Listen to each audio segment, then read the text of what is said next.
पहले इस धरती पर बहुत दूर सिंड्रेला नाम की एक सुंदर लड़की रहती थी। सिंड्रेला की माँ को गुजरे बहुत साल हो गए थे। उसके पिता ने ही उसे पाल पोस कर बड़ा किया था। जब सिंड्रेला के पिता ने दूसरी शादी की, तब उसके जीवन में बहुत बदलाव आया। उसके पिता की नई पत्नी और उनकी 2 बेटियां सौतेले पिता के घर रहने आए। पहली बार जब वे मिले, तब से सौतेली माँ को सिंड्रेला एक आंख ना भाती थी। वो और उनकी बेटियां सिंड्रेला के सौंदर्य और दयालु दिल से बहुत ईर्ष्या करते थे। सिंड्रेला की बहन सिंड्रेला जितनी खूबसूरत नहीं थी। इतना ही नहीं, वो दोनों कठोर और बिगड़ी हुई भी थी। एक दिन किसी काम के कारण सिंड्रेला के पिता को लंबी यात्रा पर जाना पड़ा, और यही वो समय था जब सिंड्रेला की सौतेली माँ और बहनों ने उसके जीवन को नर्क बना दिया। जब सिंड्रेला अपने बगीचे में अपने प्यारे पंछियों के साथ बातें कर रही थी, तब उसकी सौतेली माँ उसके पास आई। आज के बाद तुम इस अटारी में रहोगी, घर के सारे काम करोगी, और मुझे तुम्हारा इन कपड़ों में घूमना फिरना बिल्कुल पसंद नहीं। सिंड्रेला को पता नहीं था इस पर क्या बोले। असहाय रूप से जैसा उसे कहा गया उसने किया।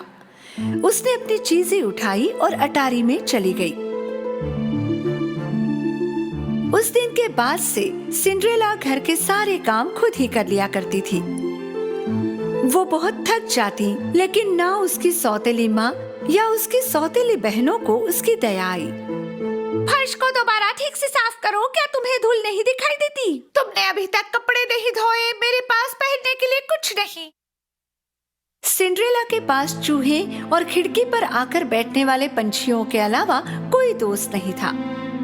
सर्दी से बचने के लिए रात के समय सिंड्रेला नीचे चिमनी के पास जाकर सेक लेते लेते वहीं पर सो जाती है। ऐसे ही दिन गुजरते गए। एक दिन शहर में राज्य द्वारा एक घोषणा की गई। राजकुमार द्वारा महल में एक पार्टी का आयोजन किया गया है। शादी के लिए पात्र सभी लड़कियों को इस पार्टी में आमंत्रित किया जाता है। जैसे ही सौतेली बहनों ने ये बात सुनी, वो भागते हुए घर गई और अपनी माँ को बताया। पार्टी में आप दोनों ही सबसे सुंदर होगी। राजकुमार ने आप दोनों में से एक को ही चुनना चाहिए। इस तरह हम सभी महल में रह पाएंगे, है ना माँ? हमें तुम दोनों के लिए गाउन और जूते खरीदने होंगे। चलो खरीदारी करने जाते हैं। सौतेली माँ और बहनें बाहर चली गई। वहाँ खड़ी होकर ये बातें सुनने वाली सिंड्रेला उदास हो गई। कई दिन तैयारियां चल रही थी। सौतेली बहनों के गाउन सिलकर आ गए थे। हर दिन वो दोनों दर्पण के सामने खड़ी रहती और खुद को बताती, हम ही पार्टी में सबसे सुंदर लड़कियां होंगी।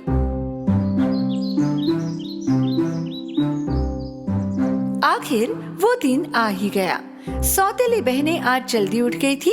उन्होंने सिंड्रेला को बुलाया। सिंड्रेला, सिंड्रेला, जल्दी यहाँ आओ। कहाँ हो तुम? जल्दी से हमारे स्नान की तैयारी करो। पूरे दिन सिंड्रेला ने बहनों को तैयार होने में मदद की। जरा धीरे धीरे ब्रश करो, सारे बाल निकाल दोगी क्या? शाम तक दोनों पार्टी के लिए तैयार हो गई। तुम दोनों सुंदर दिख रही हो, बहुत सुंदर। सिंड्रेला ने सारी हिम्मत जुटाई और सौतेली माँ से पूछा, क्या मैं भी पार्टी में आ सकती हूँ? कौन, तुम? हाँ, उन्होंने सारी युवा लड़कियों को बुलाया है। क्या पार्टी के लिए ये तुम्हारी पोशाक है? राजकुमार को अपने लिए पत्नी चाहिए, नौकरानी नहीं। चलो लड़कियों, पार्टी के लिए देर हो रही है, और तुम याद रखना, सोने से पहले सारे काम हो जाने चाहिए। सौतेली माँ और बहनें पार्टी के लिए निकल गई और घर पर अकेली सिंड्रेला रोने लगी।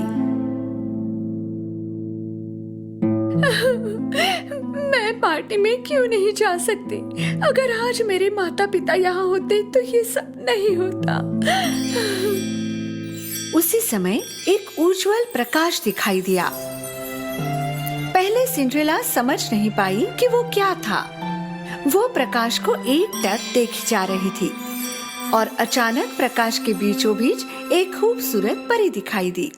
मेरी प्यारी सिंड्रेला, रो मत, तुम भी महल में पार्टी में जाओगी। सिंड्रेला को उसकी आंखों पर विश्वास नहीं हुआ। उसने हड़बड़ाकर पूछा, क्या मैं जा सकती हूँ? मेरी हालत तो देखो। चिंता मत करो, मैं हूं ना तुम्हारी मदद के लिए। मुझे एक कद्दू और 7 चूहे ला कर दो। सिंड्रेला को समझ नहीं आ रहा था कि उन्हें ये चीजें क्यों चाहिए, पर उसने वही किया जो उसे कहा गया। पहले वो रसोई घर में गई और बड़ा सा कद्दू ले आई।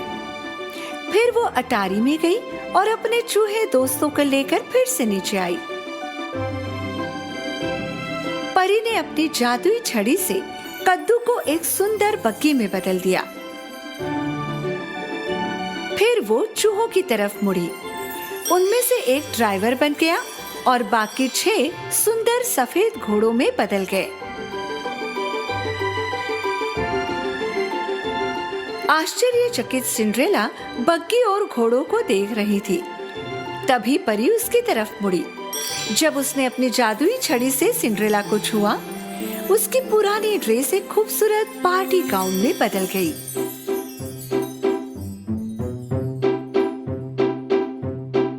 और उसके पैरों की चप्पल सुंदर कांच के जूते में बदल गए। मैं राजकुमारी की तरह दिख रही हूँ।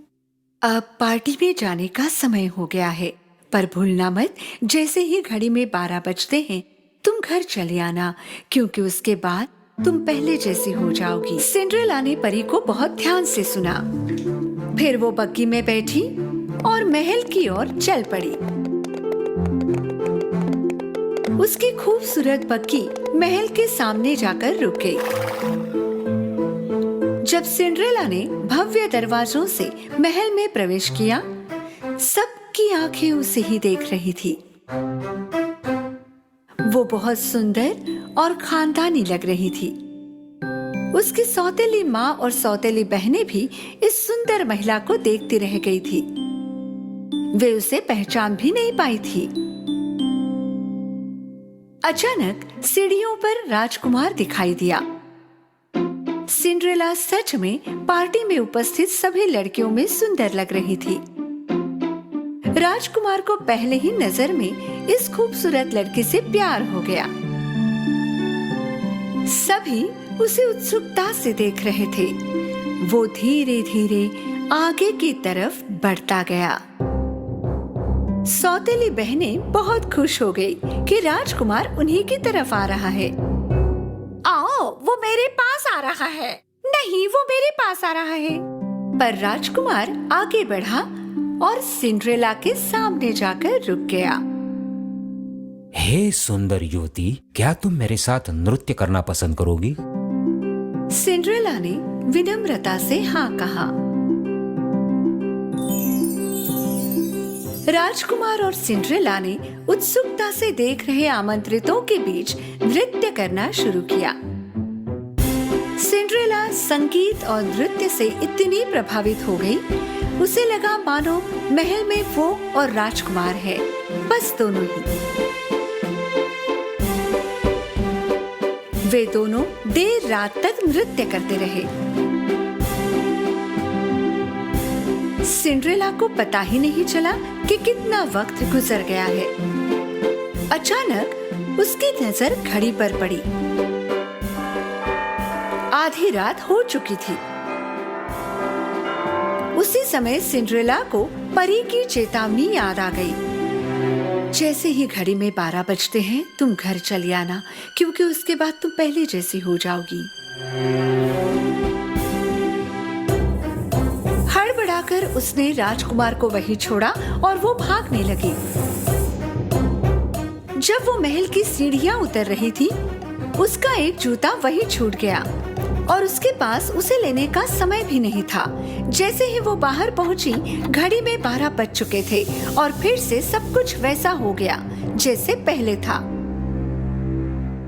जब राजकुमार उसके पीछे भागा, उसे वो जूता सीढ़ियों पर मिला।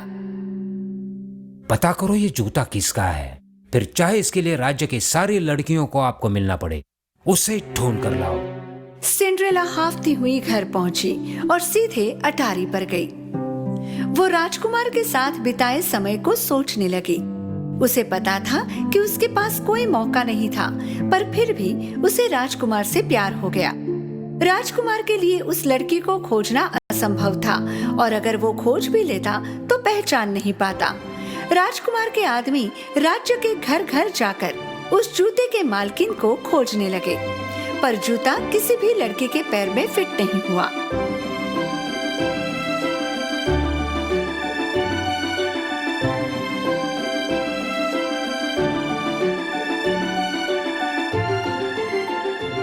अंत में राजकुमार के आदमी सिंड्रेला के घर पहुंचे। सिंड्रेला राजकुमार की गाड़ी को घर के सामने देखकर बहुत खुश हो गई। जैसे ही सिंड्रेला कमरे के बाहर जाने लगी, उसकी सौतेली माँ दरवाजे पर दिखाई दी। तू कहाँ चल दी? तुम भी जूता पहनने की कोशिश करना चाहती हो? व्यंग्यात्मक हंसी के साथ सौतेली माँ ने अटारी का दरवाजा बंद कर दिया। नहीं, कृपा करके दरवाजा खोलो, कृपा करके प्लीज। कितनी दयनीय बात है। राजकुमार और तुम में क्या समानता होगी भला? आदमी ने पहले पतली बहन को जूता पहनाया, पर वो उसके पैर के लिए बहुत छोटा था। देखो, मेरे पैर में कितने अच्छी तरह से बैठ गया। फिर मोटी बहन ने कोशिश की, पर जूता उसके पैर में जा ही नहीं रहा था। शायद हमने दूसरे पैर में कोशिश की होती। उन्होंने कोशिश तो बहुत की, पर नाकाम रहे। सिंड्रेला ने खिड़की की तरफ दौड़ने की आखिरी कोशिश की, पर खिड़की बहुत ऊपर थी।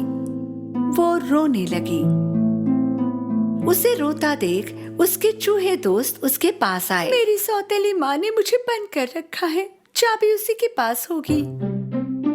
चूहा दरवाजे के नीचे से फिसलकर बाहर आया। सौतेली माँ दरवाजे पर राजकुमार के आदमियों के साथ खड़ी थी। आप कल क्यों नहीं आते? आज वो बहुत थकी हुई है और पैरों में सूजन है। चूहे ने सौतेली माँ के स्कर्ट पर कूदकर चाबी निकाली और ऊपर की ओर दौड़ा। उसने चाबी दरवाजे के नीचे से अंदर सरकाई। चाबी देखकर सिंड्रेला बहुत खुश हुई। दरवाजा खोलकर वो जल्दी से नीचे की तरफ भागी। अरे, तुम बाहर कैसे निकल आई? कृपया रुकिए, जाइए मत, मुझे भी जूता पहनना है। सौतेली माँ और बहनें ये सुनकर जोर से हंसने लगी। शांत हो जाओ, ये राजकुमार का हुक्म है कि राज्य की सारी लड़कियों ने कोशिश करनी चाहिए। जब सिंड्रेला ने जूता पहना, सबको आश्चर्य हुआ, क्योंकि जूता उसके पैर में अच्छे से फिट हुआ। सुंदर युवती, क्या ये बूट तुम्हारा है? सिंड्रेला ने गर्दन हिलाकर हामी भरी। कृपया हमारे साथ महल चलें। सिंड्रेला उनके साथ महल में गई। उन्होंने उसे राजकुमार के सामने पेश किया। जैसे ही राजकुमार ने सिंड्रेला की आंखों में देखा, वो जान गया कि उस रात उसने उसी के साथ नृत्य किया था। उसने सिंड्रेला का हाथ थामा। आखिर मैंने तुम्हें ढूंढ ही लिया, क्या तुम मुझसे विवाह करोगी? खुशी के आंसू भरे आंखों से उसने राजकुमार का प्रस्ताव स्वीकार किया। उन्होंने शादी की और खुशी से जीवन बिताने लगे।